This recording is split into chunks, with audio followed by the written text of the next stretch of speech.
এগুলো হইছে নদীর ক্যাঁকড়া, মানে ভোলার, মানে এগুলা যে জাল দিয়া ক্যাঁকড়া উঠায়, এগুলো আমার মানে বড় বোন আমার হারে খাইতে দিছে।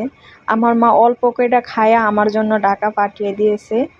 একজন লোক আইছিল, তার কাছে পাঠিয়ে দিয়েছে। এখন আমি আজকে এগুলা মানে রান্না করব। ভাবছিলাম হাজে রান্না কইরা ফেলাই, ফ্রিজে রাখলে মজা নাই। আর এখানে নারিকেল বাটা, পেঁয়াজ বাটা, জিরা বাটা, পেঁয়াজ কুচি দিয়ে রয়েছি। যাই হোক, আমার ভিডিও করতে মনে নাই। যাই হোক, আমি সব কিছু দিয়ে কষাই। এখন আমি দেখেন ক্যাঁকড়াগুলা কি সুন্দর, অনেক সুন্দর দেখেন। খেতে কিন্তু দারুণ মজা হয়েছে আমাদের ভোলায়া ক্যাঁকড়া।